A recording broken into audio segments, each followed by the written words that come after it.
St. Mark's, Lappins was founded in 1849 on the road south from Hagerstown to Sharpsburg in Washington County, Maryland.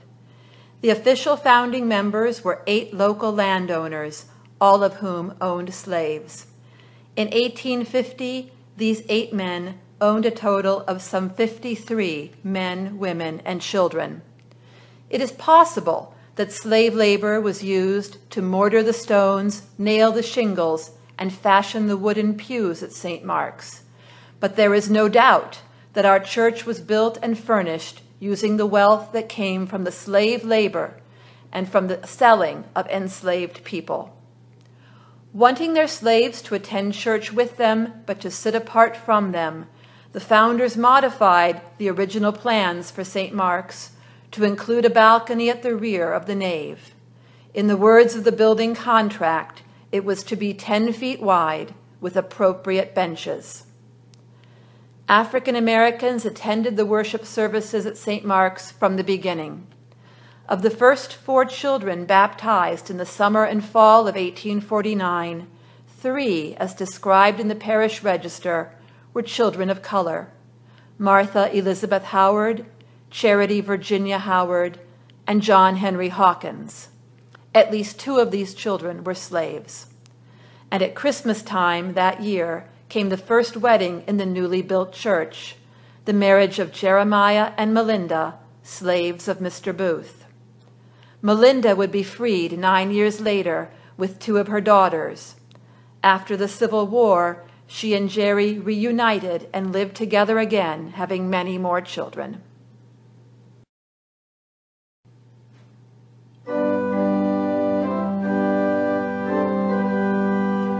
The discovery of the slave history of St. Mark's began 4 years ago, and through a concerted effort of several parishioners, we have found the names of more than 60 African Americans who attended St. Mark's or were connected with the church during the 19th century. Each of them has a story, a history, an ancestry, though many of the details are lost to the winds of war and the reality that these human beings were treated as property, not people. What follows is one of the stories we have pieced together from written records and the oral histories preserved by descendants.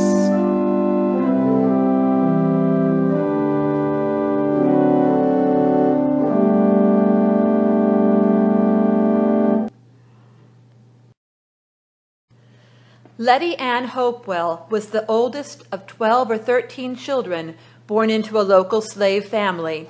Isaac Warfield was partly of Indian descent and, according to his grandchildren, always wore his hair in a long bob. Like many slaves in central Maryland, he was trained in a craft. Isaac had learned stonemasonry. He also made brooms, and despite being enslaved, he was able to earn money for himself by selling some of his brooms on the side. Isaac and Letty were married in the mid-1850s, probably at St. Mark's. They had 3 daughters, Sarah, Letitia, and Ellen Bell, all of them born into slavery. One day, Isaac overheard that their owner was planning to sell one of the little Warfield daughters, taking her away from the family. We don't know who owned Letty and her children, but he was probably an Episcopalian. Facing this threat that would break up their family, Isaac and Letty made a momentous decision: to take their children and their savings and make a run for freedom north of the Mason-Dixon line. It was an enormous risk, but they succeeded, reaching Williamsport, Pennsylvania, in the northern part of the state, where they lived for the rest of the slave era and into the 1870s. But unlike most African Americans who migrated northward, Isaac and Letty and their daughters returned after the Civil War to the place where they had been enslaved. Letty's large extended family may have been part of what drew them back to Maryland and to the neighborhood of St. Mark's. In 1876, they purchased a small farm in Breathidsville, less than a mile from the church. Here, Isaac built a 2-story log house that is still standing today. They became truck farmers, raising peas, beans, beets, rutabagas, and other produce, washing and tying the vegetables in bunches on Fridays, and rising at 4 a.m. on Saturdays to travel to the market in Hagerstown. Isaac also continued to make brooms, selling them to customers that included the Washington County government.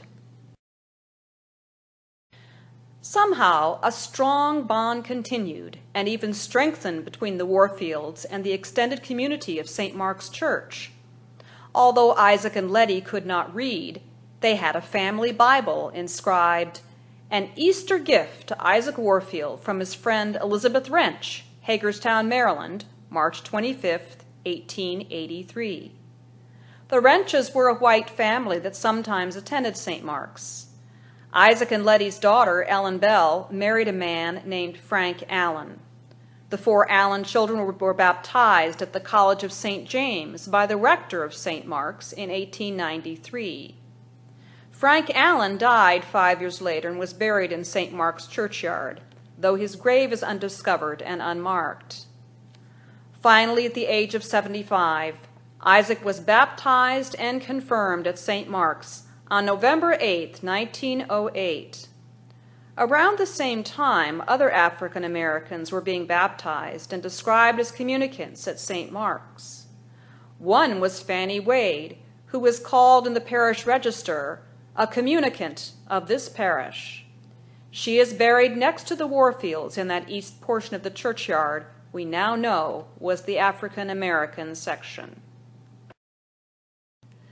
Letty and Isaac risked everything for their daughters. They also had the courage to return to the place where they had lived in slavery and danger, and with hope and faith they built a new life here in freedom.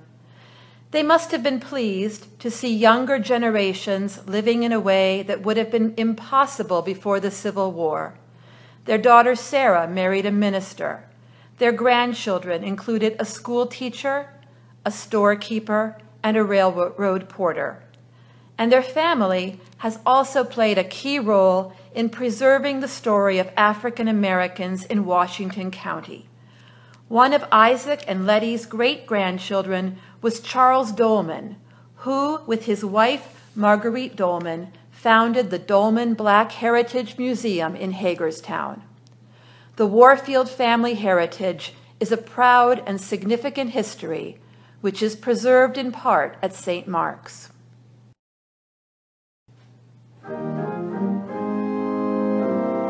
As St. Mark's continues to explore the truth about its past, we learn over and over again that our beautiful historic church was built and nourished with the blood and tears of our black forefathers and foremothers who had no choice in the matter of their enslavement.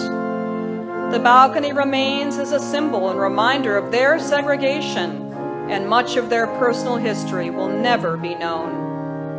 They lived side by side with their owners, yet were separated by their status as property, marked by their color, their race, their ethnicity. Yet worshiping in the gallery here, they trusted God and grew strong in their faith, showing endurance, demonstrating forgiveness, and displaying character despite the worst of circumstances. In 1 Peter chapter 3, verses 8 through 12, we read, "Finally, all of you, have unity of spirit, sympathy, love for one another, a tender heart, and a humble mind.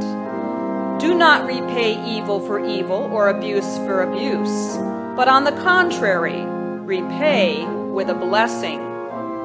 It is for this that you were called, that you might inherit a blessing. For those who desire life and desire to see good days, let them keep their tongues from evil and their lips from speaking deceit. Let them turn away from evil and do good. Let them seek peace and pursue it. For the eyes of the Lord are on the righteous, and his ears are open to their prayer." In our own day, we still see the scars of that time when people were owned as property, when men, women, and children were used without regard to their full humanity, and when families were torn apart by the business of slavery. And unaware of our own actions, we all, from time to time, contribute to the divisions of our society, economic, political, social, even religious. We have much to learn from the lives of our brothers and sisters in Christ, who may have been born into slavery, but found the freedom offered in Christ Jesus.